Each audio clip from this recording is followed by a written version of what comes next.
হ্যাঁ, আসসালামু আলাইকুম রহমতুল্লাহ। বিসমিল্লাহির রহমানির রহিম।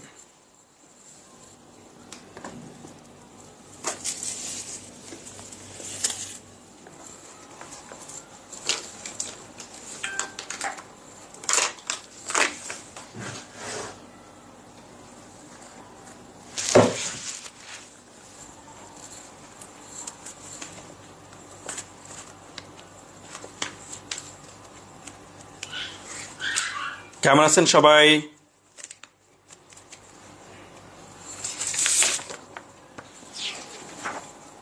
ওয়ালাইকুম আসসালাম রহমতুল্লাহ।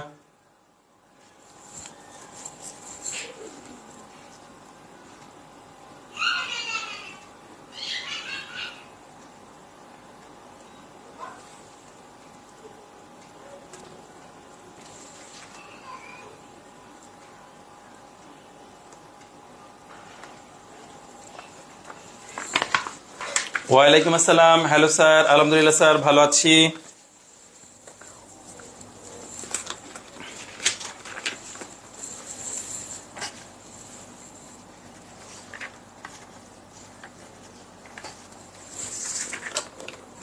আপ-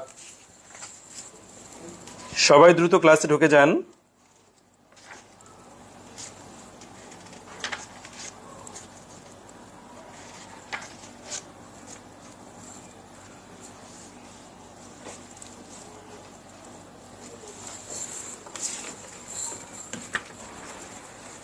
ওকে, তাহলে আমরা সম্ভবত টেবিল পর্যন্ত করেছিলাম। চিত্রে যান, চিত্র। হ্যাঁ, চিত্র। কিসের চিত্র বলেন তো? আমাদের আমরা যে রানিং কোশ্চেনে ছিলাম সেটা ছিল স্টিগলারের টিকে থাকার কৌশল, উপসিদ্ধান্ত বা তত্ত্ব। তাহলে স্টিগলারের তত্ত্বের চিত্র, ফার্মের কাম্য আকার নির্ধারণে, ফার্মের কাম্য আকার নির্ধারণে, ফার্মের কাম্য আকার নির্ধারণে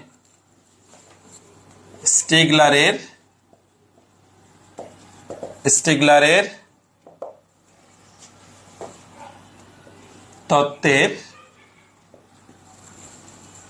ফার্মের কাম্য আকার নির্ধারণী স্টিগলারের তত্ত্বের চিত্রটি নিম্নরূপ। বাস, ওকে, আমরা চিত্র আঁকছি, দেখেন।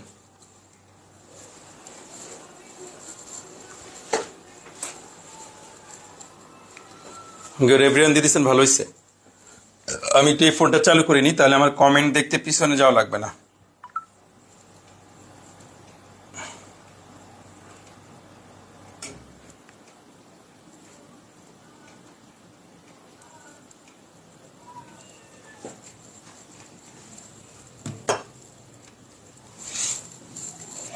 ফার্মের কাম্য আকার নির্ধারণ স্টিগলারের তত্ত্বের চিত্রটি নিম্নরূপ। তাহলে চিত্র আঁকবেন স্টিগলারের তত্ত্ব।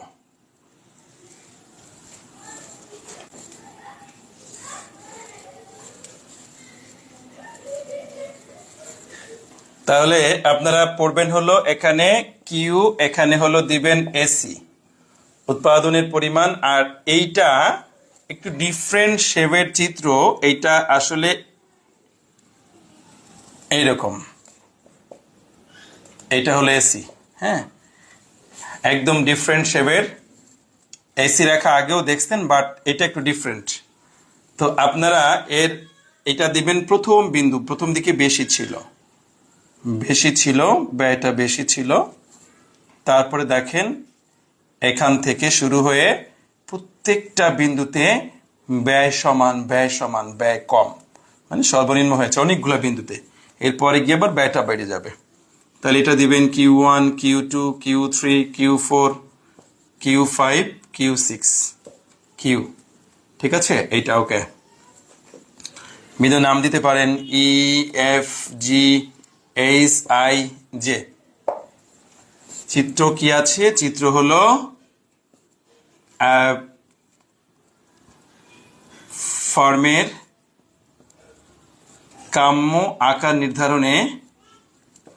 ফর্মের কাম্য আকার নির্ধারণে স্টিগলারের তত্ত্ব।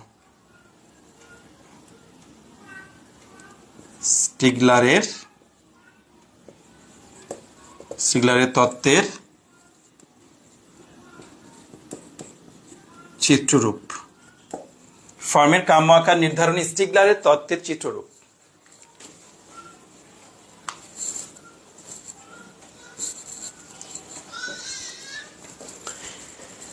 এইটা কোন বইয়ে আছে এই চিত্র? স্যার এই চিত্র কি আপনি বানিয়ে দিয়েছেন? কোনো অবস্থাতেই না। আমি আগেও বলেছি, এখনো বলছি স্যার, চিত্র তত্ত্বের মধ্যে চিত্র বানানো যাবে না, তত্ত্বের চিত্র বানানো যাবে না। আমি আবারও বলছি, এইটা মনোতোষ চক্রবর্তী স্যারের শিল্প অর্থনীতি অনার্স মাস্টার্সের যে বড় ভলিউম বেসিক বইটা, মূলটা, যেটা আগে ছিল এখন তো ভেঙে দিয়েছে, 2টা পার্ট করেছে, তো এই সেই মূলটা অনার্স মাস্টার্সের 2টা মূল বইটা, এইটাতে এই চিত্রটা আছে, ঠিক আছে? এইটাতেই এই যে স্টিগলারের তত্ত্বের চিত্র আছে। অনেক সময় আপনারা মনে করতে পারেন স্যার আমি এই চিত্র দিব, স্যার কেটে দিবি কিনা, এরকম আপনাদের অনেক সময় টেনশন থাকে স্যার, যে স্যার নাম্বার দিবে কিনা।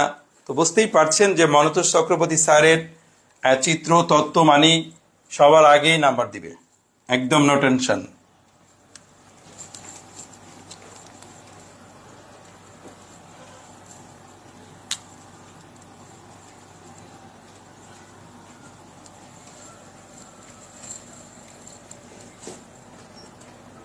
হ্যাঁ, এই চিত্র দিবেন, সব সুন্দর করে চিত্র দিবেন। এটাই মূল চিত্র। যারা মানে এরকম করে এরকম শেপের চিত্র দিছেন সবার ওকে, ঠিক আছে।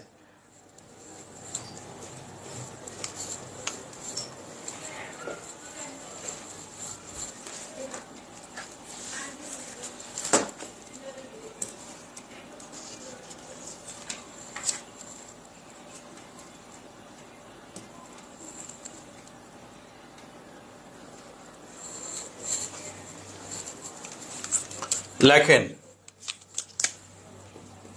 চিত্রে ভূমি অক্ষে উৎপাদনের পরিমাণ, এবং একটু ফাস্ট লিখবেন, তাহলে আমার 4-5 মিনিট লাগবে চিত্রের বর্ণনা দিতে। চিত্রে ভূমি অক্ষে উৎপাদনের পরিমাণ এবং লম্ব অক্ষে গড় ব্যয়কে দেখানো হয়েছে।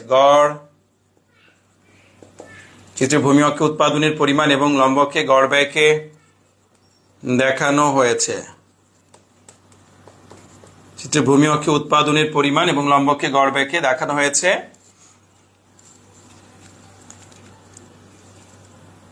চিত্রে এই বিন্দুতে উৎপাদনের পরিমাণ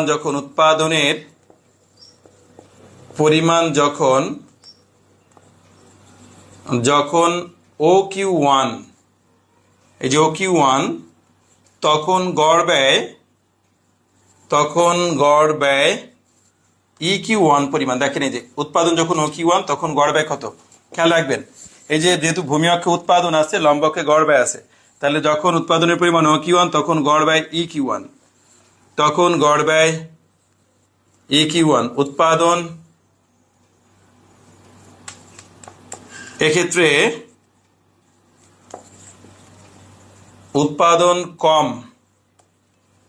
এবং গড় ব্যয় বেশি, তাই স্টিগলারের মতে এটি কাম্য আকারের ফার্ম নয়, বা এটি ফার্মের কাম্য আকার না। তাই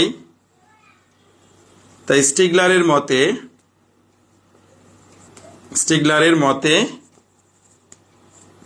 এটি কাম্য আকারের ফার্ম নয়, ফার্মের কাম্য আকার, এটি ফার্মের কাম্য আকার নয়। এক্ষেত্রে উৎপাদন কম এবং গড় ব্যয় বেশি, তাই স্টিগলারের মতে এটি ফার্মের কাম্য আকার নয়।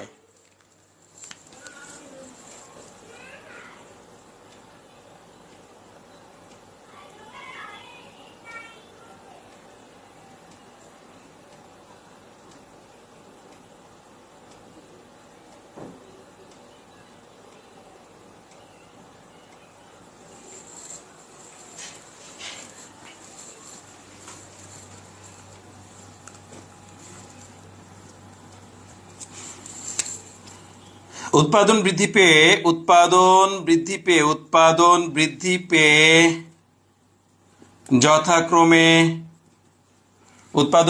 যথাক্রমে Q1, Q2, Q3, Q4 ও উৎপাদন বৃদ্ধি পেয়ে যথাক্রমে Q1, Q2, Q3, Q4, Q5 ও Q6 হলে উৎপাদন বৃদ্ধি পেয়ে যথাক্রমে Q1, Q2, Q3, Q4, Q5 ও Q4 5 পর্যন্ত দেন। Q5 হলে 6 দিয়ে না, Q5 হলে গড় ব্যয়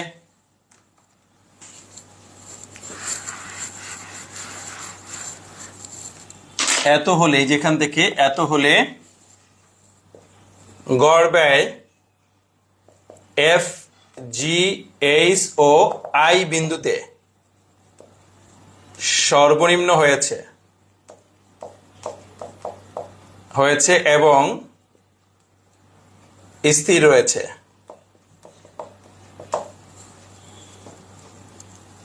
এক্ষেত্রে ফার্ম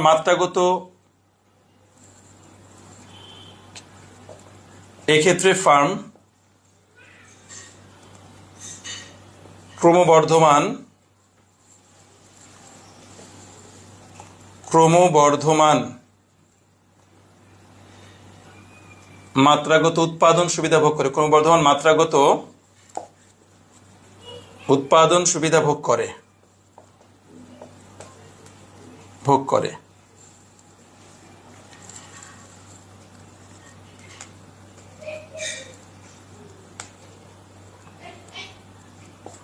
F থেকে I বিন্দু পর্যন্ত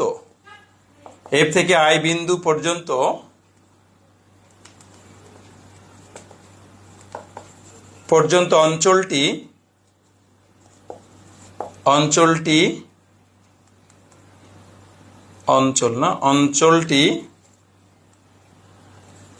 ফার্মের কাম্য আকার নির্দেশ করে। ফার্মের কাম্য আকার, আমার হাতের লেখা খারাপ তো এই জন্য মুখে মুখে বলছি, একটু শুনেন আপনারা। হ্যাঁ, ভোগ করে। F থেকে I বিন্দু পর্যন্ত অঞ্চলটি ফার্মের কাম্য আকার নির্দেশ করে এবং স্থির রয়েছে। এক্ষেত্রে ফার্ম ক্রমবর্ধমান মাত্রাগত উৎপাদন সুবিধা ভোগ করে। F থেকে I বিন্দু পর্যন্ত অঞ্চলটি ফার্মের কাম্য আকার নির্দেশ করে। F থেকে I বিন্দু পর্যন্ত এই অঞ্চলটাই ফার্ম কাম্য আকার নির্দেশ করছে, ফার্মের কাম্য আকার নির্দেশ করে। আবার জি বিন্দুতে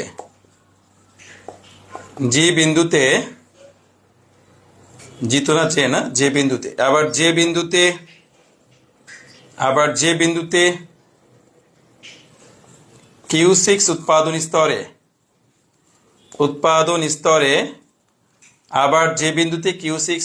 স্তরে গড় ব্যয় বৃদ্ধি পেয়েছে, ফলে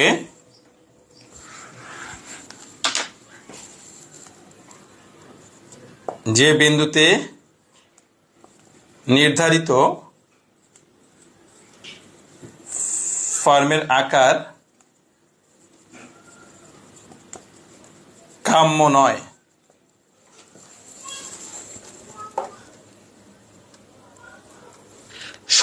শতাংশ আকারে দেওয়া লাগবে না, ঠিক আছে? এখানে খুব সুন্দর করে বর্ণনা আছে, এখানে কোনো শতাংশ নাই, কিচ্ছু নাই। যদি আপনি দিতে চান দিতে পারেন, কিন্তু শতাংশ আকারে না দিলে কোনো সমস্যা নেই, ঠিক আছে? Q1, Q2, Q3 ... এভাবে দিলে হবে। আর যদি শতাংশ আকারে দেন, শিল্প সামর্থ্যের শতাংশ, তাহলে সেটা দিবেন, সেটা বর্ণনার ক্ষেত্রে ওইভাবে বলবেন। যদি আমি না বলছি না, কিন্তু যদি শতাংশ আকারে দিতে চান দিবেন, নো প্রবলেম। কেউ যদি বলেন স্যার আমি এখানে Q1, Q2, Q3, Q4, Q5, Q6 basic এক, চিত্রের বেসিক এক।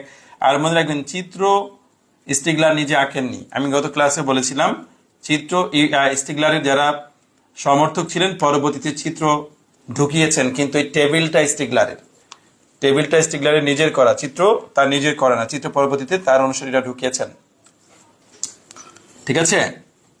যদি এখানে Q1, Q2, Q3, Q4, Q5, Q6 না বলে আপনি যদি ওই যে আকার ছিল সে আকারের ভিত্তিতে দেন তাও ভুল হবে না, আমি ভুল বলছি না।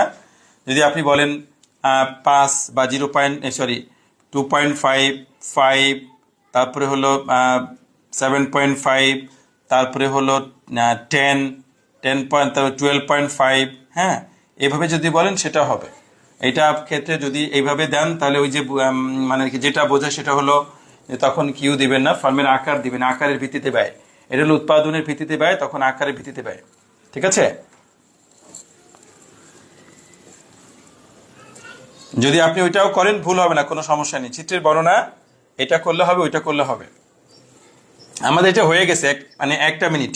আমি বিকল্পটাও বলে দিব, কোনো সমস্যা নেই। যেটা মনে করেন যে যৌক্তিক সেটা দিবেন, নো প্রবলেম। দেখেন তাহলে আবার যে বিন্দুতে Q6 উৎপাদন স্তরে গড় ব্যয় বৃদ্ধি পেয়েছে, যে বিন্দুতে নির্ধারিত ফার্মের আকার কাম্য নয়, এক্ষেত্রে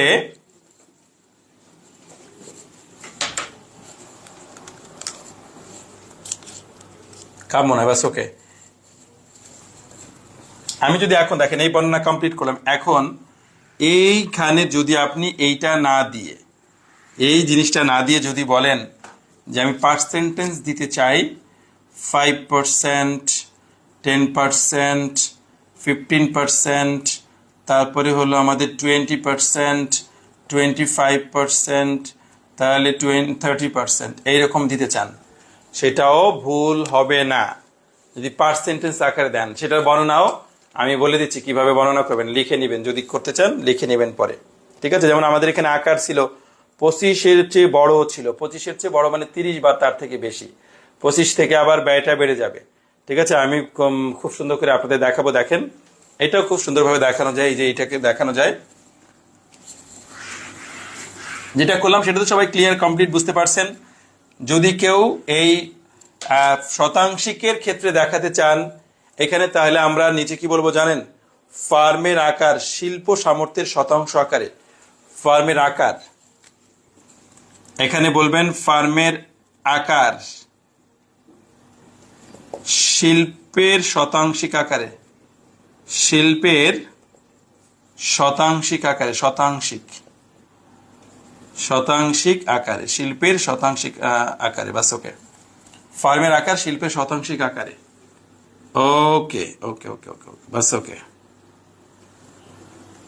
এটা হলো এসি, বাস ওকে।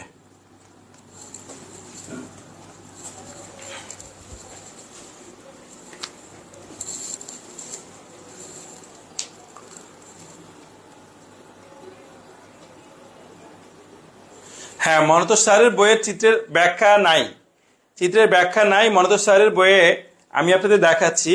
স্যারের বইয়ের চিত্রটা খুব সুন্দর করে আঁকা আছে।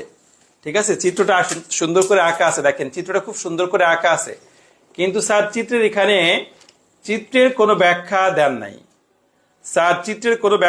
দেখেন চিত্রের কোনো বিন্দুর কোনো ব্যাখ্যা দেন নাই, কোনো কিছুর কোনো ব্যাখ্যা দেন নাই। তো এর জন্য আমরা চিত্রের ব্যাখ্যাটা এখান থেকে নেই নি। দেখেন এখানে স্টিগলারের তত্ত্বের প্রেক্ষিতে এই দীর্ঘমেয়াদী গড় ব্যয় রেখা, এটা আবার ঠিক আছে, ওকে।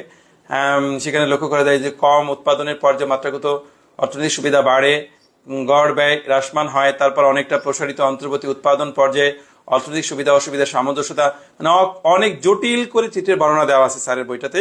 আর চিত্রের বর্ণনার এখানে আসলে চিত্রের যে আকার আকৃতি, চিত্রের বিভিন্ন বিন্দু, বিভিন্ন যে স্তর, এইগুলোর কিছু বর্ণনা স্যার দেন নাই। এর জন্য আমরা স্যারের বর্ণনা নিচ্ছি না। ঠিক আছে? আমরা স্যারের বর্ণনা, চিত্র নিয়েছি ওনার, কিন্তু ওনার বর্ণনাটা আমরা দেখছেন, চিত্রের বর্ণনা দেখছেন, আপনি 3 দিন পরেও এই বর্ণনা আয়ত্ত করতে পারবেন না। চিত্রটা সুন্দর করেছেন কিন্তু চিত্রের বর্ণনাটা খুবই জটিল করে ফেলছেন।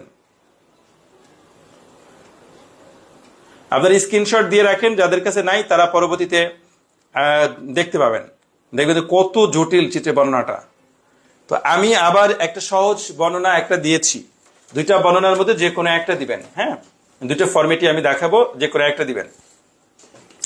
এবার এটার বর্ণনা লেখেন।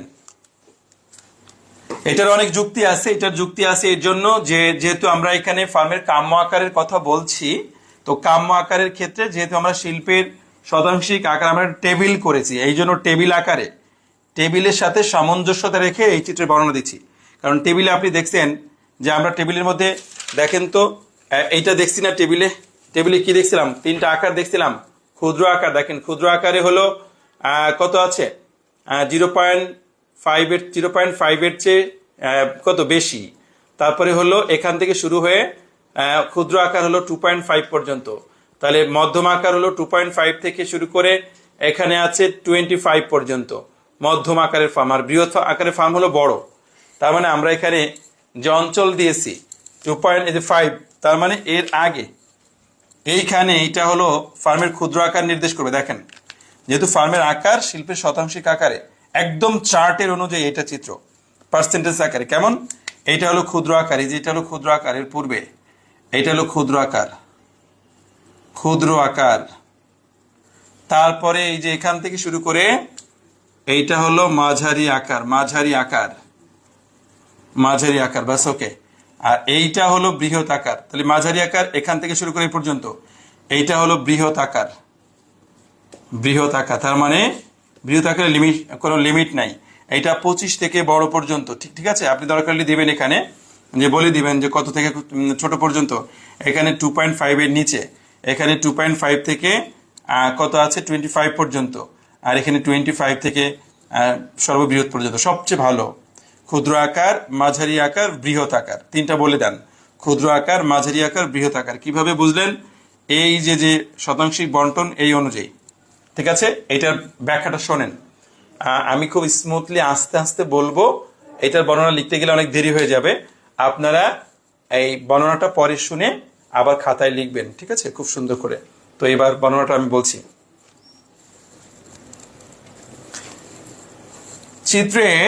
চিত্রে ভূমি অক্ষে ফার্মের আকার, চিত্রে ভূমি অক্ষে ফার্মের আকার শিল্পের শতাংশিক বন্টন অনুযায়ী বা আকার অনুযায়ী দেখানো হয়েছে, এবং লম্ব অক্ষে দীর্ঘকালীন গড় ব্যয়কে দেখানো হয়েছে। এলএসি দিয়ে দেবেন, দীর্ঘকালীন গড় ব্যয়কে দেখানো হয়েছে। চিত্রে ই বিন্দুর পূর্বে যখন ফার্মের আকার 5-এর কম, যখন ফার্ম ক্ষুদ্র আকারের ফার্ম, সে অবস্থায় ফার্মের ব্যয়টা, গড় ব্যয়টা সাধারণত বেশি থাকে। অর্থাৎ ফার্মের গড় ব্যয় ই বিন্দুতে নির্ধারিত হয়। তো এই ক্ষেত্রে ফার্মের গড় ব্যয় বেশি। ই বিন্দুর পরবর্তীতে গড় ব্যয় ক্রমান্বয়ে হ্রাস পেয়েছে, অর্থাৎ ফার্মের আকার যখন বৃদ্ধি পেয়েছে তখন ফার্মের গড় ব্যয় ক্রমান্বয়ে হ্রাস পেয়েছে। অর্থাৎ ফার্মের আকার 5, 10, 15, 20, 25 পর্যন্ত যখন বৃদ্ধি পেয়েছে তখন গড় ব্যয় হ্রাস পেয়েছে, এবং ই বিন্দু থেকে এফ বিন্দুতে, জি বিন্দুতে, এইচ বিন্দুতে, আই বিন্দুতে, এফ, জি, এইচ, আই, এই 4টি বিন্দুতে গড় ব্যয় সর্বনিম্ন হয়েছে এবং স্থির রয়েছে। অর্থাৎ একটা দীর্ঘ সময় ধরে গড় ব্যয় ন্যূনতম হয়েছে। যেহেতু এটি ফার্মের মাঝারি আকার নির্দেশ করছে, তো সহজেই অনুমান করা যায় মাঝারি আকারের ফার্মের ক্ষেত্রে গড় ব্যয় ন্যূনতম হয়েছে তথা সর্বনিম্ন হয়েছে, এবং যেটা দীর্ঘমেয়াদ স্থায়ী থাকে। এই কারণে মাঝারি আকারের ফার্মই হলো ফার্মের কাম্য আকার। পরবর্তীতে ফার্মের আকার যখন 25-এর বড় বেশি, তখন গড় ব্যয় আবার ক্রমান্বয়ে বৃদ্ধি পেয়েছে। যেমন যে বিন্দুতে গড় ব্যয় পুনরায় বৃদ্ধি পেয়েছে। এই কারণে গড় ব্যয় ফার্মের আকার 30 বা 25-এর বড় হলে তখন গড় ব্যয় পুনরায় বৃদ্ধি পেলে সেটাকে ফার্মের কাম্য আকার বলা যায় না। সুতরাং বলা যায় যে মাঝারি আকারের ফার্মের ক্ষেত্রে গড় ব্যয় সবচেয়ে কম হয় বা ন্যূনতম হয়। এই কারণে স্টিগলার মাঝারি আকারের ফার্মকেই কাম্য আকারের ফার্ম হিসেবে বিবেচনা করেছেন। আপনার ফাইনাল ইয়ারে পড়েন, 4th ইয়ারে পড়েন, সবকিছু মুখস্থ করা যাবে না। দেখেন, আমি আপনাদের এই চিত্রের বর্ণনা আমি 5 বার দিব, 5 রকমের বর্ণনা দিব, 5টাই ঠিক আছে। কেন? কারণ আপনার বেসিক যখন ভিতরে স্ট্রং থাকবে, আপনি সুন্দর করে চিত্রের বর্ণনা আপনার মতো করে দিবেন।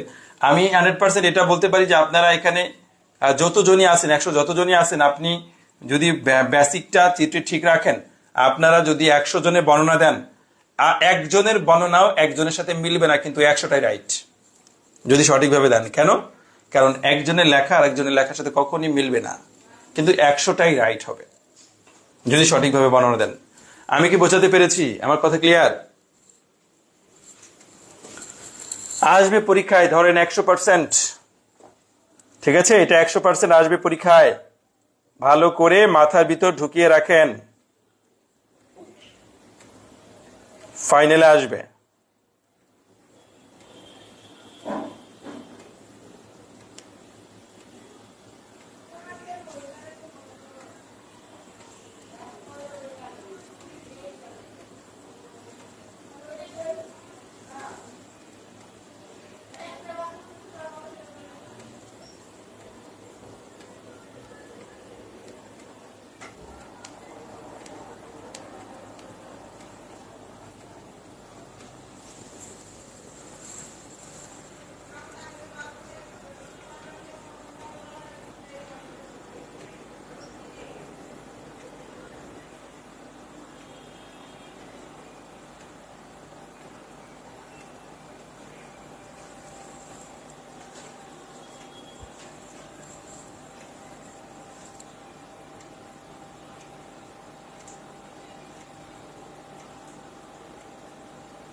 সামনে আগান, সামনে আগান। আপনারা একটু দেখেন তো, সাল চেক দিবেন।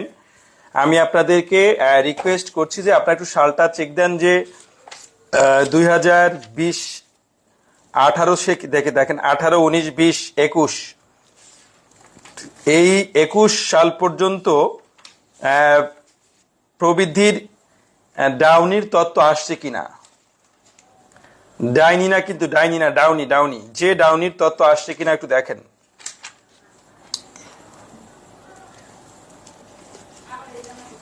ফার্মের প্রবৃদ্ধি সংক্রান্ত ডাউনির তত্ত্বটি আসছে কিনা বলেন।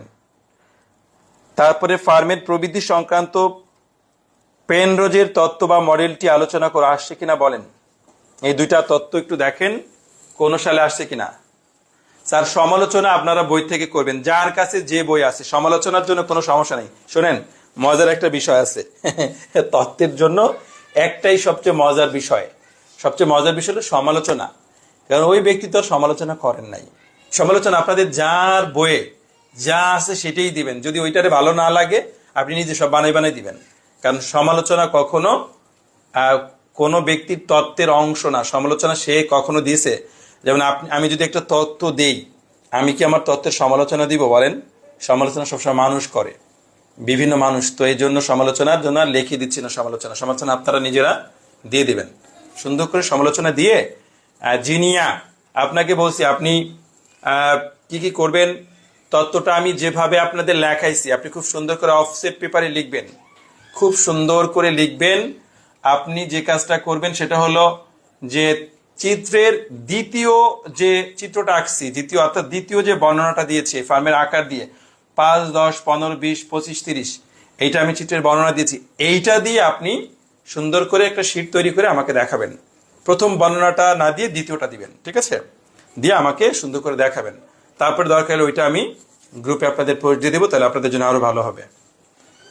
স্টিগলারের তত্ত্ব অনেক ইম্পর্টেন্ট। দেখেন তো আপনারা ডাউনি বা পেনরোজের তত্ত্ব আসছে কিনা। ডাউনির তত্ত্বের মূল বক্তব্য কত সালে আসছে? পেনরোজ আসে না, সাধারণত ডাউনি আসে। দেখেন ডাউনিটা কত সালে আসছে। 4th ইয়ার না, 4th ইয়ার অনার্স, 4th ইয়ার।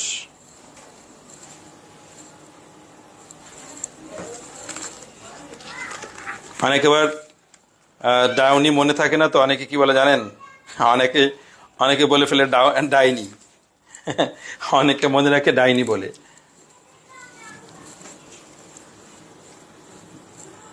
প্রভা একটু বলেন। আরে বোকা, এটা আশিকুর রহমান ভাই, এটা দিতে আপনাদের সর্বোচ্চ 25 মিনিট লাগবে। বিশ্বাস করেন, আপনি বাসায় লিখেন। বিবি হাফসা প্রভা, আপনি ডাইনির তত্ত্ব কত সালে দেখছেন, কত সালে আসছে এবং কত মার্কসের জন্য আসে দেখেন। যদি না এসে থাকে 15 সালের পরে যদি না আসে তাহলে করবো না কষ্ট করে, ঠিক আছে, আমরা অন্য জায়গায় চলে যাব। যদি 15 সালের পরে আর না আসে তাহলে আমরা কষ্ট করে করব না। দেখেন,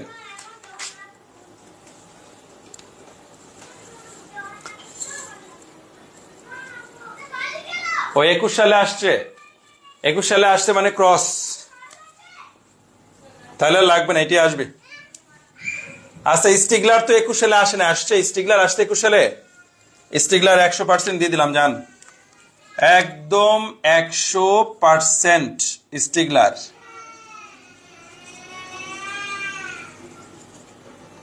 স্টিগলার আসবেই। কোশ্চেন নাম্বার 1 দেখেন, স্টিগলার আসবেই।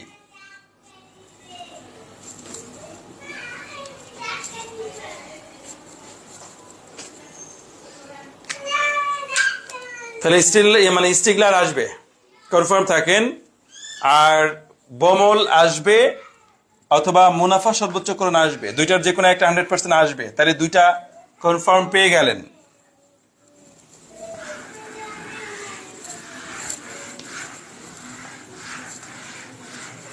ডাউনি আর পেনরোজ পড়া যেহেতু লাগছে না, তাহলে আমরা নেক্সট অধ্যায়ে চলে যেতে পারবো। এই অধ্যায়ের বাকি সব থিওরি কোশ্চেন নর্মাল, খুব নর্মাল জিনিস, সবগুলো বুঝবেন, পারবেন, ঠিক আছে। তাহলে নর্মাল কোশ্চেনগুলো পড়ে ফেলবেন। আমরা চলে যাচ্ছি আমাদের 4 নাম্বার অধ্যায়ে। এইটা কিন্তু অনেক ডিপলি পড়তে হবে। সবচেয়ে ইম্পর্টেন্ট অধ্যায় হলো অধ্যায় 4। অধ্যায় 4-এর মধ্যে থেকেই সবচেয়ে বেশি কোশ্চেন আসে। দুইটা সেট, কমপক্ষে 30 থেকে 32 মার্কসের কোশ্চেন হবে। এইখান থেকে এইটা আমরা একটু ডিপলি করব এবং এইখানে মিনিমাম 4 থেকে 5টা ক্লাস নিব একটা অধ্যায়, ঠিক আছে।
ওকে, তাহলে আমরা শুরু করছি কেন্দ্রীভূতকরণ।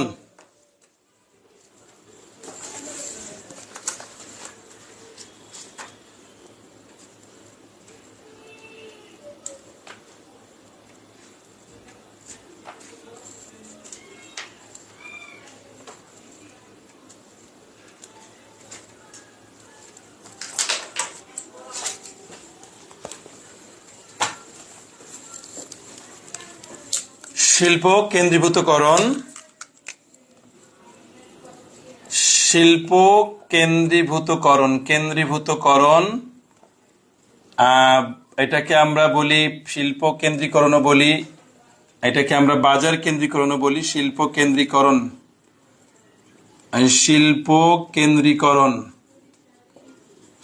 কেন্দ্রীকরণ, তারপর হলো বাজার কেন্দ্রীকরণ, একই কথা সবগুলা, ঠিক আছে। তো এটাকে আমরা বলি ইন্ডাস্ট্রিয়াল কনসেন্ট্রেশন। এটা হলো কি ইন্ডাস্ট্রিয়াল কনসেন্ট্রেশন, মানে শিল্পের কেন্দ্রীকরণ বা কেন্দ্রীভূতকরণ। তাহলে প্রথমত আপনাকে এই শিল্পের কেন্দ্রীকরণ সম্পর্কে একটু বেসিক জানতে হবে। স্টিগলারের প্রশ্ন আসছে 2021 সালে, আসুক, সমস্যা নেই, স্টিগলার আবার আসবে। টেনশনের কোনো কারণ নাই, ইস্তিগলাল আবার আসবে। ইস্তিগলালের তত্ত্ব ঘুরাই ফিরাই যে কোনোভাবে দিতে পারে, তো এর জন্য ঘাবড়ানোর কিছু নেই, খুব সুন্দর করে করবেন। এমনও রেকর্ড আছে পরপর 3 বছর আসছে, ঠিক আছে, এর জন্য পড়বেন। স্যার বাউনি না তো ডাউনি, ডাউনির তত্ত্ব মনে আসেনি, কিন্তু ইস্তিগলালের জীবনচক্র ডাউনির তত্ত্ব নাকি 2021 সালে 2021 সালে 4 নাম্বারের জন্য আসে। যদি 4 নাম্বারের জন্য আসে তাহলে আসবে না। আচ্ছা, আমি এটা আবার অ্যানালাইসিস করব। আমরা 4 নম্বর অধ্যায়ে গেলাম, আমরা শিল্প অর্থনীতি থেকে বের হওয়ার আগে আমি একটু অ্যানালাইসিস করি যে পিছনে আমি একটু যাব, 2010 পর্যন্ত যাব, দেখি কেমন কি আসছে। যদি মনে হয় যে প্যানরোজ এবং ডাউনি পড়া উচিত, তাহলে আমরা ইন্ডাস্ট্রিয়াল ইকোনমিক্স শেষ করার আগে ওই দুইটা তত্ত্ব আমরা পড়ে নিব, ঠিক আছে ইনশাল্লাহ, টেনশনের কোনো কারণ নেই। লেখেন, বাজার কেন্দ্রীকরণ বা কেন্দ্রীভূতকরণ বলতে কি বোঝো? আমরা একটু খুব সুন্দরভাবে খেয়াল করব। আপনারা কেন্দ্রীকরণ এর আগে শুনেছেন কিনা আমি জানি না। আমরা একদম নর্মাল যদি বলতে চাই যে কেন্দ্রীকরণ বলতে বাজারে বিক্রেতার কেন্দ্রীকরণের মাত্রা বা ফার্মের কেন্দ্রীকরণের মাত্রা বোঝায়। এটাকে যদি আমরা বলি যে এটা হলো এমন একটা অবস্থা যেখানে কোনো শিল্পের বাজার নেতৃত্ব স্থানীয় কিছু ফার্ম দ্বারা নিয়ন্ত্রিত হয়, অর্থাৎ বাজারে এক বা একাধিক বিক্রেতা কর্তৃক বিক্রয় কার্যক্রমের নিয়ন্ত্রণের মাত্রাকে বলা হয় বাজার কেন্দ্রীকরণ। সহজ কথায় যদি আপনাদের ব্রেনে এই টপিক ঢুকাতে হয় প্রথমে ব্রেনের মধ্যে, সেটা হলো কেন্দ্রীকরণ, বাজার কেন্দ্রীভূতকরণ। দেখেন, বাজারে কোন একটা শিল্প, আপনাদের উদাহরণ না দিলে আপনারা বুঝবেন না। বাজারে কোনো একটা শিল্প, ধরেন ওষুধ শিল্পের কথা আমি বললাম, বাজারে ওষুধ শিল্পের দেখবেন যে প্রায় বাংলাদেশে 50 থেকে 60টা কোম্পানি আছে যে ওষুধ উৎপাদন করে, আর রেজিস্ট্রেশন আছে দেখবেন যে 1 থেকে 150, এত কোম্পানি আছে ওষুধ শিল্পের জন্য। এর মধ্যে দেখবেন 10 থেকে 15টা কোম্পানি এই ওষুধ শিল্পের প্রায় 95% উৎপাদন করছে, বাকি কোম্পানিগুলো মাত্র 5% উৎপাদন করতেছে। তাহলে কোন শিল্পে গুটি কয়েক ফার্ম দ্বারা যদি ওই শিল্পের মোট উৎপাদনের অধিকাংশই উৎপাদিত হয়, তবে সেটিকেই বলা হয় কেন্দ্রীভূতকরণ। এটাকে অনেকভাবে বলা যায়। বাজারে যদি এক বা একাধিক শিল্পের বা কিছু শিল্পের শেয়ার সংখ্যা ক্রমান্বয়ে বাড়ে, বাজারে মোট উৎপাদনের সবচেয়ে বেশিরভাগ অংশ গুটি কয়েক ফার্ম দ্বারা নিয়ন্ত্রিত হয়, উৎপাদিত হয়, বাজার কয়েকটি ফার্মের হাতে যদি চলে যায়, তখন সেই অবস্থাকেও বাজার কেন্দ্রীকরণ বা কেন্দ্রীভূতকরণ বলে।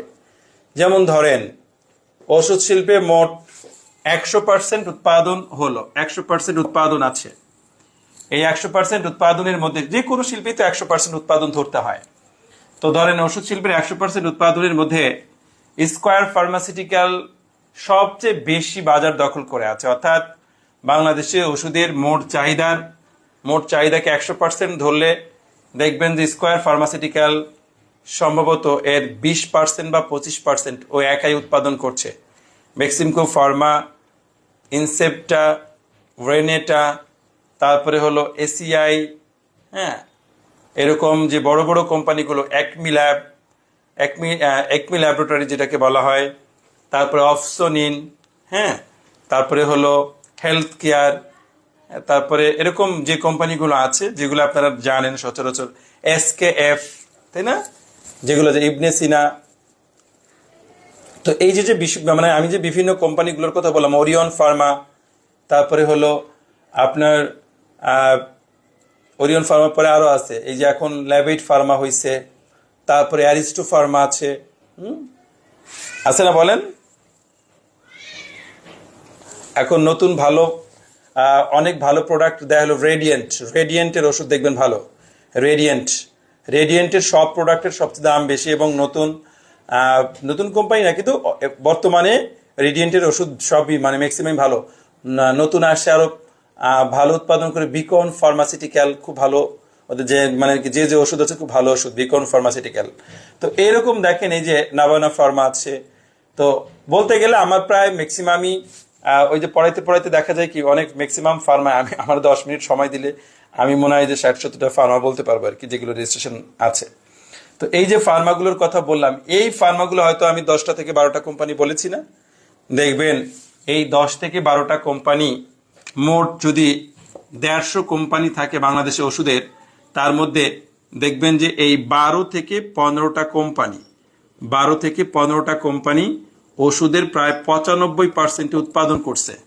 তাহলে দেখেন 12 থেকে 15টা যদি 95% উৎপাদন করে, বাকি মাত্র 5% উৎপাদন করছে হলো 135টা কোম্পানি। তাহলে 150টা কোম্পানি যদি মোট হয়, তার মধ্যে যদি 12 থেকে 15টা ধরলাম, 15টা যদি 95% উৎপাদন করে, তাহলে মাত্র 5% বাকি আছে। 5% উৎপাদন করে 135টি ফার্ম। তাহলে নিশ্চয়ই কি ওই 15টা ফার্মের হাতে শিল্পের মোট উৎপাদনের বেশিরভাগ অংশই উৎপাদিত এবং বন্টন হয়। এটাকেই বলা হয় বাজার কেন্দ্রীকরণ বা ইন্ডাস্ট্রিয়াল কনসেন্ট্রেশন বা শিল্পের কেন্দ্রীভূতকরণ। আমি কি আপনাদের বোঝাতে পেরেছি কিনা? কেন্দ্রীভূতকরণের বাজার দখল ক্ষমতা, কেন্দ্রীভূতকরণ মানে বাজার দখল ক্ষমতা। কেন্দ্রীকরণের মাত্রা পড়তে গেলে আমরা দেখব যে যতই কেন্দ্রীভূতকরণের মাত্রা যত বাড়বে, ততই ফার্ম অপূর্ণ প্রতিযোগিতার দিকে ধাবিত হবে। ঠিক আছে? দেখেন বেসিক কথাগুলো আপনাদের ভিতরে ঢুকছে কিনা। আগে অধ্যায়ের বেসিক ঢুকতে হয়। আর আমরা এই যে কয়েকটা অধ্যায় সিরিয়ালি পড়বো এখন। যেমন আমি কেন্দ্রীভূতকরণের কথা বলছি, এখন এই অধ্যায়টা আমি প্রায় 4-5টা ক্লাস দিব। এরপরে বহুদাকরণ পড়বো, ডাইভার্সিফিকেশন যেটাকে বলা হয়। তারপরে আমি স্থানীয়করণ পড়বো। দেন তারপরে আমরা একীভূতকরণ পড়বো। সবই তো একই রকম, নামই একই রকম প্রায়। খালাতো ভাই, চাচাতো ভাই, মামাতো ভাই এরকম লাগে কি, বা ভাই বোন এরকম লাগে। তো এইগুলা ম্যাক্সিমাম স্টুডেন্ট তালগোল পাকায় ফেলে। কোনটা স্থানীয়করণ, কোনটা কেন্দ্রীভূতকরণ, কোনটা বহুদাকরণ, আর কোনটা যে একীভূতকরণ, এইটা ম্যাক্সিমামই লেখার সময় তালগোল পাকায় ফেলে। আর এই 4টা অধ্যায় থেকেই সবচেয়ে বেশি কোশ্চেন পরীক্ষাতে আসে এবং খুব ভালো মার্কসও পাওয়া যায় এগুলো থেকে, প্যাস কম। ঠিক আছে? তো আপনারা শিল্পের কেন্দ্রীকরণ বুঝতে পারছেন কিনা কমেন্টে বলেন। সবাই কমেন্ট করবেন।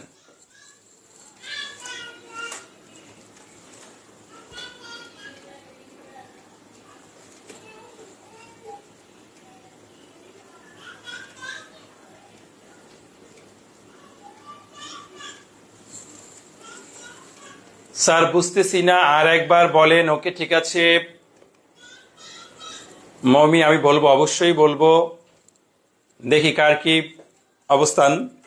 অবস্থান পরিষ্কার হোক।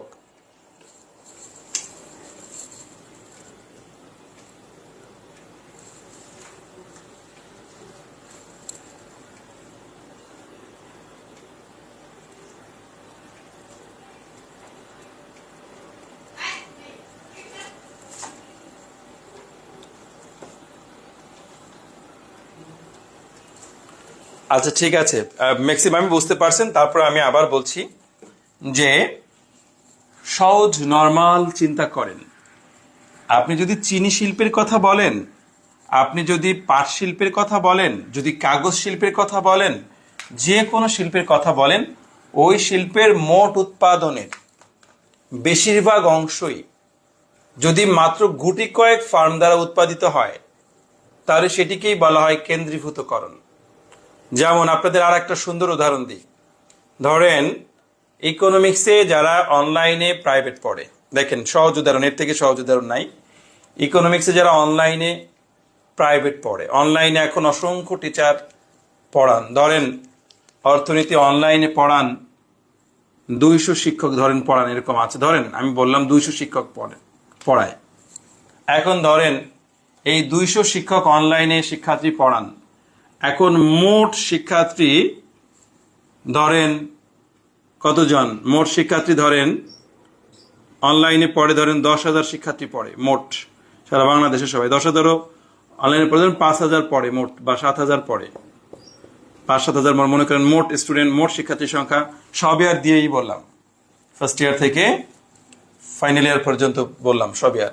তো 200 জন শিক্ষক আছেন যারা মোট শিক্ষার্থী 7000 জন শিক্ষার্থী পড়ান। তো এর মধ্যে 200 জন কি সমানভাবে পড়ান?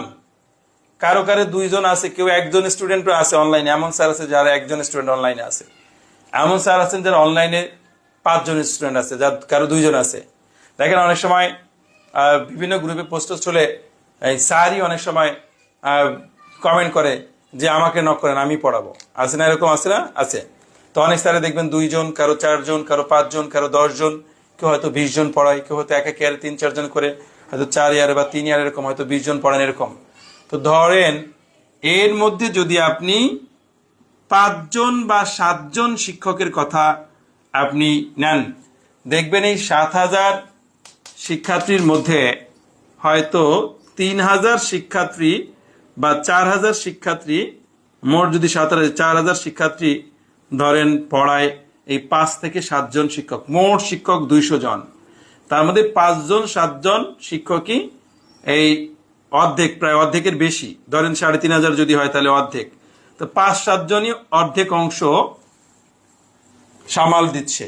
আর বাকি দেখেন 192 জন বা 193 জন শিক্ষক পড়াচ্ছেন বাকি অংশ।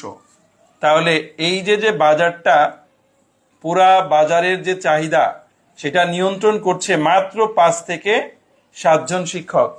এই ক্ষেত্রে তাদের দ্বারা এখানে বাজার কেন্দ্রীভূতকরণ হয়েছে। এইটা হলো অর্থনীতির যে প্রাইভেট বাজার, সেটা কেন্দ্রীকরণ হয়েছে। আমি কি বোঝাতে পারলাম?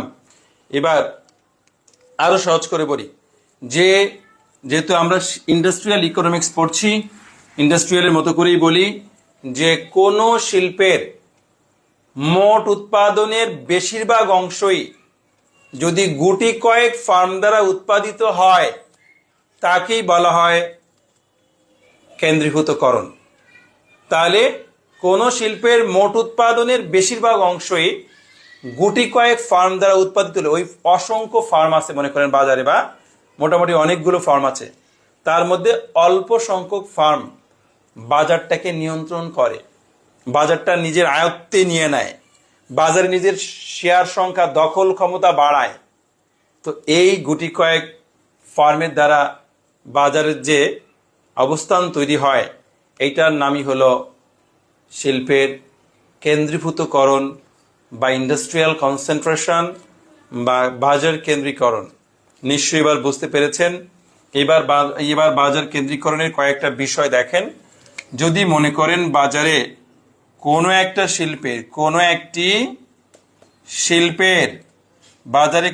শিল্পের মোট উৎপাদন দেখেন,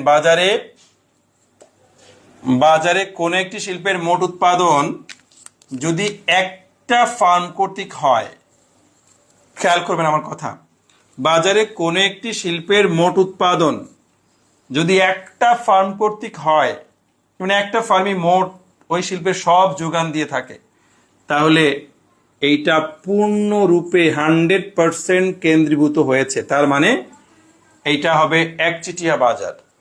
তার মানে বাজার যে কেন্দ্রীভূতকরণ হয় সেটা এই কেন্দ্রীকরণের মাত্রার উপর নির্ভর করে। বাজারটা কি পূর্ণ প্রতিযোগিতামূলক, নাকি বাজারটা একচেটিয়া, নাকি বাজারটা অলিগোপলি বাজার, নাকি বাজারটা ডুওপলি বাজার। এই যে আমরা সেকেন্ড ইয়ারে মাইক্রো ইকোনমিক্সে যে বাজারের কনসেপ্ট আমরা পড়েছিলাম, এইটা মূলত এই কেন্দ্রীভূতকরণই বাজারকে বিভক্ত করে দেয়, যে আসলে বাজারের কি বিভাজন রয়েছে। তা আমি বললাম যে বাজারে কোনো একটি শিল্পের মোট উৎপাদন, টোটাল উৎপাদন যদি একটা ফার্ম কর্তৃক হয়, 100% যদি ওই ফার্মটা উৎপাদন করে, তাহলে আমরা সেটাকে বলবো একচেটিয়া ফার্ম। আপনারা কি কেউ একটা উদাহরণ দিতে পারবেন যে একচেটিয়া ফার্ম কি? একচেটিয়া ফার্ম কোনটা? একটা একচেটিয়া ফার্মের উদাহরণ দেন তো দেখি। একটা একচেটিয়া ফার্মের উদাহরণ দেন, পারবেন বলতে? দেখি কে কে পারেন, কমেন্ট করেন। একচেটিয়া ফার্মের একটা উদাহরণ দিবেন। যে পারবেন তাকে স্পেশাল থ্যাঙ্কস। আগে থেকে বললাম, বলেন একচেটিয়া ফার্মের উদাহরণ দেন।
ওয়ালটন রেফ্রিজারেটর বলছেন একচেটিয়া বাজার, কি বলেন আপনি?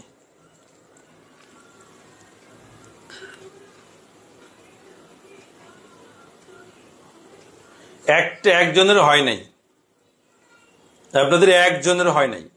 কেউ বলছেন কাজী ফার্ম, কাজী ফার্ম কি একটাই ফার্ম আছে? কাজী ফার্মের যে কাজ, কাজী ফার্মের যে কাজ বা কাজী ফার্মের যে প্রোডাক্ট সেম, এই একই জিনিস একই রকম ভাবে আরো অনেকেই করছে।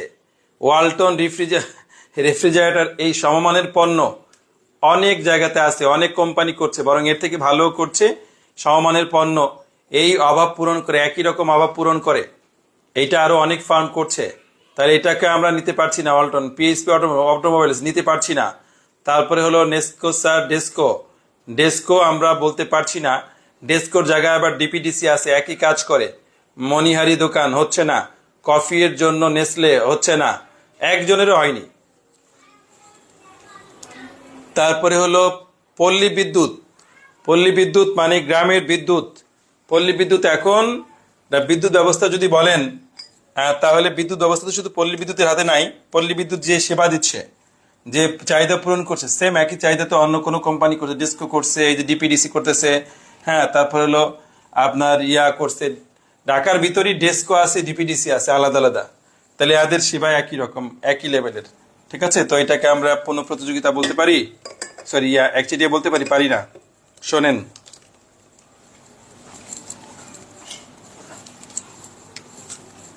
উদাহরণ শুনবেন, উদাহরণ শোনেন। আইফোন, এত সহজ উদাহরণ পালেন না? আইফোন, আইফোন, আইফোন, আইফোন একচেটিয়া বাজারের উদাহরণ আইফোন। তাহলে ফোনের জগতে আইফোনের যে ফিচার, আইফোনের যে সুযোগ সুবিধা, আইফোনের যে বিষয়, সেটা সম্পূর্ণ আলাদা। অ্যান্ড্রয়েড ফোন যে কোম্পানিগুলো তৈরি করছে, অসংখ্য কোম্পানি আছে অ্যান্ড্রয়েড ফোন তৈরি করার, কোম্পানির সংখ্যা অসংখ্য। অ্যান্ড্রয়েড ফোনের যে সিস্টেম, অপারেটিং সিস্টেম, এদের সুযোগ সুবিধা, এর সবকিছু একই ফরম্যাটে, একটা ফরম্যাট। এই অ্যান্ড্রয়েড ফোন তৈরি করছে অনেক ফার্ম, অনেক কোম্পানি আছে। অ্যান্ড্রয়েড ফোন কি অনেকগুলা তৈরি করছে, অনেক ফার্ম না? দেখেন, অ্যান্ড্রয়েড ফোন তৈরি করছে ইন্ডিয়ান কোম্পানি আছে, চায়নার কোম্পানি আছে, কোরিয়ান কোম্পানি আছে, আমেরিকান কোম্পানি আছে, হ্যাঁ অনেক কোম্পানি আছে এরকম। স্যামসাং করছে, তারপরে হলো এই যে শাওমি, তারপরে হলো হুয়াওয়ে, অনেক কোম্পানি আছে। আমাদের অল্টন করে, হ্যাঁ। তারপরে হলো নোকিয়া করছে, বিভিন্ন কোম্পানি, অনেক অসংখ্য কোম্পানি আছে যে অ্যান্ড্রয়েড সিস্টেমে ফোন বের করছে, হ্যাঁ। তো অ্যান্ড্রয়েড সিস্টেমটা আলাদা, আর আইফোনটা ওনলি শুধু অ্যাপেল কোম্পানি করছে। ঠিক আছে, আইফোনটা কি অ্যাপেল কোম্পানি করছে, এবং এইটার সুযোগ সুবিধা, এইটার যে ওদের অ্যাপ স্টোর আলাদা, ওদের অ্যাপ স্টোর আলাদা, ওদের ব্যবহারের ধরন আলাদা, ওদের যে সুযোগ সুবিধা আছে সেটাও আলাদা, ওদের যে সিকিউরিটি আছে এটাও আলাদা, সবকিছুই আলাদা। তার মানে অন্য আপনি অ্যান্ড্রয়েড ফোনের সাথে আইফোনের যদি কম্পেয়ার করেন, তাহলে আইফোনের ডিফারেন্ট, একদম সম্পূর্ণ ডিফারেন্ট। এবং এটাকে আমরা ওই জগতের একচেটিয়া বাজার বলতে পারি। ঠিক আছে, কিন্তু অ্যান্ড্রয়েড ফোনের তো অসংখ্য ফার্ম আছে। আইফোনের যে ফিচার বা যেরকম সুযোগ সুবিধা আছে, এটা কি আর কোনো ফোনের আছে? এই সেম স্টাইলের আর কোনো কোম্পানি কিন্তু গড়ে ওঠে না লং টাইমের মধ্যে। দেখেন, আইফোন 14 বের হয়ে গেছে, সামনে 15 আসছে, মানে সেপ্টেম্বরে অক্টোবরে 15 আসবে। তো আইফোনের এই যে 15টা ভার্সন চলে আসতেছে, 14টা ভার্সন অলরেডি চলে আসছে, এর মধ্যে কিন্তু নতুন কোনো ফার্ম বা প্রতিষ্ঠান বা কোম্পানি সেম লেভেলের আর কোনো ফোন তৈরি করে নাই। তার মানে এটাই 14, মানে এই যে বিগত কিছু বছর যাবত এটা একচেটিয়া ফার্ম আকারেই রয়েছে, বলতে পারি না? বলেন না। বিমানবন্দর বলতে পারেন না, বিমানবন্দর একটা দেশে অনেকগুলো আছে। ঢাকা বিমানবন্দর আছে, কুর্মিটোলা বিমানবন্দর আছে, এই যে এখন আপনার চিটাগং বিমানবন্দর আছে, যশোর বিমানবন্দর আছে, সিলেট বিমানবন্দর আছে, কক্সবাজার বিমানবন্দর আছে একটা দেশের। তা আমাদের দেশের বিমানবন্দরের সংখ্যা কম, উন্নত কান্ট্রিতে অসংখ্য বিমানবন্দর আছে, এবং সব নামি দামি বিমানবন্দর আছে। তো দেখেন, আমি বলতে চাচ্ছি, তাহলে আপনারা বুঝতে পারছেন, যখন টোটাল চাহিদা, তাহলে অ্যাপেল ফোনের ওই যে এই আপনার আইফোনের যত ওই সিস্টেমের যত চাহিদা আছে, সেটা একমাত্র একটা কোম্পানি এই চাহিদাটা পূরণ করার জন্য, এটাকে বলা হয় একচেটিয়া বাজার। তো নিশ্চয়ই আমার কথা বুঝতে পেরেছেন। দেখেন, যদি আমরা বলি যে বাজারে কোনো শিল্পের মোট উৎপাদনের সম্পূর্ণ অংশ, কোন শিল্পের মোট উৎপাদনের সম্পূর্ণ অংশ মাত্র 2টা ফার্ম দ্বারা উৎপাদিত হয়। টোটাল বাজারে যে 100% কোন শিল্পের উৎপাদন আছে, এটা মাত্র 2টা ফার্ম যদি উৎপাদন করে, তাহলে আমরা সেটাকে বলবো ডিওপলি ফার্ম। তখন সেটাও বাজার কেন্দ্রীকরণ। তো বাজার কেন্দ্রীকরণের মাত্রা কিছুটা কমতেছে। একচেটিয়া বাজার হলো শতভাগ কেন্দ্রীকরণ। তখন 2টা ফার্ম যদি হয়, তাহলে 2টা ফার্ম হলে কেন্দ্রীকরণের মাত্রা কমতেছে না আস্তে আস্তে। হয়তো একটা 60% উৎপাদন করে আর একটা 40% বা 50-50% অথবা 70% 30%। তার মানে তখন কেন্দ্রীকরণের মাত্রা একটু কমছে। যেমন ধরেন, এই যে আপনারা যারা বলতেছিলেন যে স্যার ঢাকার ভিতরে যদি আমি চিন্তা করি, তাহলে আপনারা ডেস্কোর কথা বলছিলেন। হ্যাঁ, ডেস্কো, ডিপিডিসি, এই দুইটাই মূলত ঢাকার বিদ্যুৎকে নিয়ন্ত্রণ করছে। তো আপনারা বলতে পারেন যে তখন 2টা ফার্ম বাজারকে নিয়ন্ত্রণ করে। ঢাকায় মোট বিদ্যুতের যে চাহিদা সেটা নিয়ন্ত্রণ করছে ডেস্কো আর হলো ডিপিডিসি। তো এর জন্য আপনি এইটাকে বাজার কেন্দ্রীকরণের ডুওপলি বাজার বলতে পারেন। ঠিক আছে, বাজার কেন্দ্রীকরণের ডুওপলি বাজার বলতে পারেন। এখন যদি বাজারের মনে করেন যে 4, 5, 10, 15টা মানে কিছু সংখ্যক শিল্প আছে, শিল্পের 100% উৎপাদন করে 2-এর অধিক, কিন্তু অগণিত না। খেয়াল করবেন আমার কথা। বাজারের যে মোট উৎপাদন, কোন শিল্পের যে মোট উৎপাদন, সেই মোট উৎপাদনের 100% উৎপাদন করছে 2-এর চেয়ে বেশি, কিন্তু অসংখ্য নয়। অর্থাৎ কিছু সংখ্যক ফার্ম উৎপাদন করছে, সেটা 50, 60, 70 এরকম বা 100, মানে কিছু সংখ্যক, গোনা যায়, অসংখ্য না। তো এইটা যদি হয় তাহলে সেই বাজারকে আমরা বলি একচেটিয়া প্রতিযোগিতা অথবা অলিগোপলি বাজার। তাহলে তখন কেন্দ্রীকরণের মাত্রা আরো আস্তে আস্তে কমতে থাকে। তাহলে ফার্মের সংখ্যা, শিল্পে ফার্মের সংখ্যা যত বাড়তে থাকবে, কেন্দ্রীকরণের মাত্রা তত কমতে থাকবে। ফার্মের সংখ্যা যত কমতে থাকবে, কেন্দ্রীকরণের মাত্রা তত বাড়তে থাকবে। তাহলে ফার্মের সংখ্যার সাথে কেন্দ্রীকরণের মাত্রার বিপরীতমুখী সম্পর্ক রয়েছে। কোনো একটা ফার্মের সংখ্যা যত বেশি হবে, কেন্দ্রীকরণের মাত্রা তত কমে যাবে। নিশ্চয় আমার কথা বুঝতে পেরেছেন। আর আরেকটা মজার বিষয় হলো, বাজারে কোনো শিল্পের উৎপাদনের কোনো গুরুত্বপূর্ণ অংশই যদি কোনো ফার্মের হাতে ন্যস্ত না থাকে, অর্থাৎ কোনো ফার্মই যদি ওই বাজারে কোনো আলাদা করে প্রভাব বিস্তার করতে না পারে, অর্থাৎ কোনো শিল্পের 100% উৎপাদন যদি নির্দিষ্ট গুটি কয়েক কিছু ফার্ম দ্বারা উৎপাদিত বা নির্ধারিত না হয়, তাহলে সেই ফার্মকে বলা হবে পূর্ণ প্রতিযোগিতামূলক বাজার। এই ক্ষেত্রে মূলত কেন্দ্রীভূতকরণের মাত্রা 0 হবে, 0। অর্থাৎ কোনো ফার্মের কাছেই শিল্পের বড় অংশের উৎপাদন নাই। এখানে সকল ফার্মই সমান। কোন মানে অসংখ্য ফার্ম আছে, মানে বেশি সংখ্যক ফার্ম আছে, এখানে বেশি সংখ্যক ফার্ম মানে অনেক ফার্ম, কোনো ফার্ম বাজারকে আলাদাভাবে প্রভাব বিস্তার করতে পারছে না। তো এমন অবস্থায় সাধারণত পূর্ণ প্রতিযোগিতামূলক বাজার পরিলক্ষিত হয়। তাহলে আমরা কনসেন্ট্রেশন অফ ইন্ডাস্ট্রিয়াল যে জিনিসগুলো আমরা দেখলাম, বা ইন্ডাস্ট্রিয়াল কনসেন্ট্রেশনের যে বিষয়গুলো আমরা দেখলাম, যে আমরা বাজারের একটা প্রকৃতি এখানে পেয়ে গেলাম। এই বিষয়গুলো আমরা সবাই মোটামুটিভাবে ক্লিয়ার হয়েছি আশা করছি আমি। এইগুলো যদি আপনি ক্লিয়ার হন, দেখবেন আমাদের খুব ভালো লাগবে। এই যে ও বলছে মোসাবির শমশেরের কলম, এই কলম উৎপাদন করছে একটা ফার্ম। চমৎকার কথা বলছো তুমি। বাংলাদেশে কোনো একচিটিয়া আছে, বাংলাদেশে কোনো একচিটিয়া আছে কিনা দেখতে হবে, খুঁজে ওরকম ভাবে। আসলে আমাদের বাংলাদেশের কথা চিন্তা করলে হবে না। আসলে তো আমরা যে এই যে শিল্প, ইন্ডাস্ট্রিয়াল ইকোনমিক্স পড়ছি বা এগুলো তো আন্তর্জাতিকভাবে পড়ছি, আমরা সারা বিশ্বের প্রেক্ষিতেই পড়ছি। তো বাংলাদেশে ওইভাবে দেখতে হবে। আর বাংলাদেশে তো বুঝোই যে কোনো একজন কারো ভালো দেখলে সবাই তার উপরে ঝাঁপিয়ে পড়ে যে কিভাবে ওরে নিচে নামানো যায়। তো একটা কিছুদিন আগে একটা দেখছিলাম, একজন বেয়ে বেয়ে গাছের উপর মানে আস্তে আস্তে করে গাছে উঠতেছে, মানে বোঝাইছে ছবিটা দিয়ে যে ও উপরে উঠতেছে, গাছ বেয়ে বেয়ে উপরে উঠতেছে। তো এখন নিচে যারা আছে, অসংখ্য লোক আছে, তার যারা নিজস্ব লোকে, আশেপাশের লোকজন, মানে তার ঘনিষ্ঠ জনরাই বা দূরের লোক যায়, দূরের লোক সাধারণত শত্রু হয় না, কাছের লোকই শত্রু হয়। যে কি করে, ওরে ধরে গাছে উঠতেছে, ওরে ধরে টানতেছে, ওর পাও, কেউ জুতা, কেউ স্যান্ডেল, এরকম। যারা এইটাও পাচ্ছে না তারা ওর এই প্যান্ট ধরে টানতেছে যাতে প্যান্ট খুলে দেয়। তো এই অবস্থা, এটা হলো আমাদের বাংলাদেশের অবস্থার কথা বলছি, যে আমরা যখন কেউ উপরে উঠতে চাই তাকে আমরা এইভাবে নামাইতে চাই। ঠিক আছে, এর জন্য আসলে আমাদের একচেটিয়া বাজার গড়ে ওঠার সম্ভাবনা খুব কম। এটাই কারণে বললাম, বাজারে যদি কোনো একটা ফার্ম অনেক উৎপাদন করে বা তার খুব ভালো অবস্থান থাকে, বাংলাদেশে ওইটা তো উৎপাদন করার জন্য পাগল, কয়দিন, অল্প কয়দিন এর মধ্যেই দেখবেন যে আরো অনেক ফার্ম ওইটা উৎপাদন করে ফেলছে। তো এর জন্য সাধারণত বাংলাদেশে এই প্রতিযোগিতা থাকে না, টিকে না। হ্যাঁ,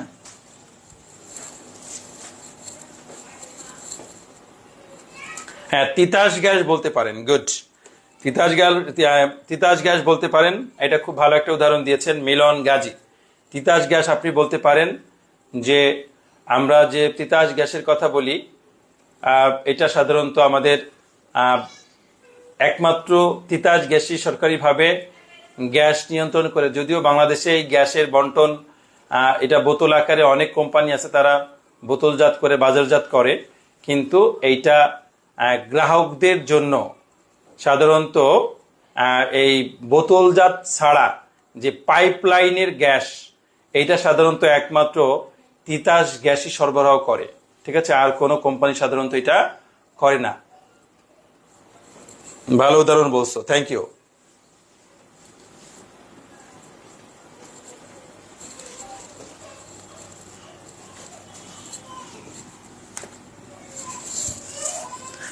সেদিন একজন বলছিল, বুঝছো, এই যে আহ, বাংলাদেশে একচেটিয়া বাজারের উদাহরণ দাও, এটা দিতে গিয়ে সেদিন কে জানি বলছে, শেখ হাসিনা।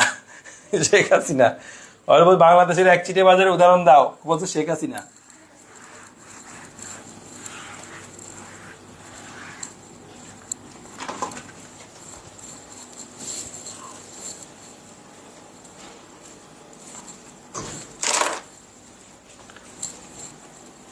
আপনারা যে কোশ্চেনগুলো দেখবেন বাসায়, বাসায় যে কোশ্চেনগুলো দেখবেন সেগুলো হলো বাজার কেন্দ্রীকরণ কি, কি কি কারণে বাজারে কেন্দ্রীভূতকরণের সৃষ্টি হয়। খুব ইম্পর্টেন্ট কোশ্চেন, আমরা আগামী ক্লাসে খুব চমৎকারভাবে পড়ব, চিত্র সব দিয়ে, কি কি কারণে বাজারে কেন্দ্রীভূতকরণের সৃষ্টি হয়, বা বাজার কেন্দ্রীকরণের কারণগুলো আলোচনা করো, কি কি কারণে বাজারে কেন্দ্রীভূতকরণ সৃষ্টি হয়। খুব ভালোভাবে আমরা এটা করবো ইনশাল্লাহ, আশা করছি। তো আপনারা সবাই মোটামুটিভাবে প্রিপারেশন রাখবেন এবং নিজেরাও একটু একটু করে পড়বেন, তাহলে আমার ভালো লাগবে করাতে। এখানে অনেকগুলো চিত্র আছে, প্রায় 4-5টা চিত্র আছে একটা কোশ্চেনের মধ্যেই। তো ইনশাল্লাহ যদি আসে, এটা 10 নম্বরের জন্য আসে, যে বাজারে কেন্দ্রীকরণের কারণগুলো কি কি, অথবা কি কি কারণে বাজার কেন্দ্রীকরণের সৃষ্টি হয়। ভালো থাকবেন। ঢাকা ওয়াসা,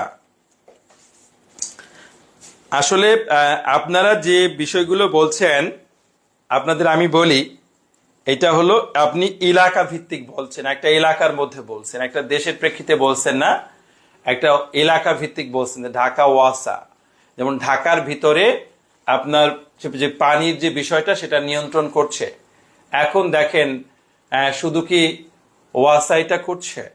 ঢাকার ভিতরে এখন ম্যাক্সিমাম বাড়িতে দেখবেন সাবমার্সিবল সিস্টেম আছে।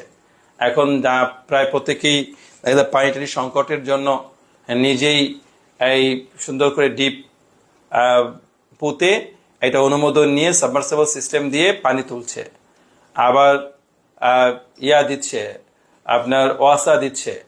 হ্যাঁ, আবার এই যে দেখেন যে ওয়াসা দিচ্ছে, এখন এটা ঢাকার ভিতরে আছে, আবার কোনো কেউ ব্যক্তিগতভাবে সেম সুবিধা নিচ্ছে, আবার কোনো এলাকা ভিত্তিকও আছে, এরকম কোন কোন এলাকায় যে ওই এলাকায় ওয়াসা ছাড়াও ওই এলাকা ভিত্তিক পানির সরবরাহ করছে। হ্যাঁ, এরকম আছে। আবার ঢাকার বাইরে বিভিন্ন এলাকায় দেখেন এখানে ওয়াসা নাই। তো এর জন্য আসলে আমরা একচেটিয়া বাজারে যখন উদাহরণ দিই, আমরা একদম 100% যখন ক্লিয়ার থাকবো না, তখন আমরা এটাকে একচেটিয়া বাজারে ফেলতে পারি না।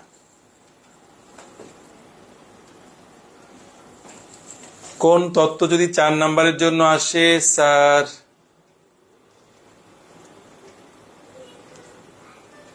স্যার, তত্ত্ব যদি 4 নাম্বারের জন্য আসে, তাহলে মূল যে বেসিক জিনিসগুলা দিবেন, মূল জিনিসগুলা দিবেন। ভালো থাকবেন ইনশাল্লাহ।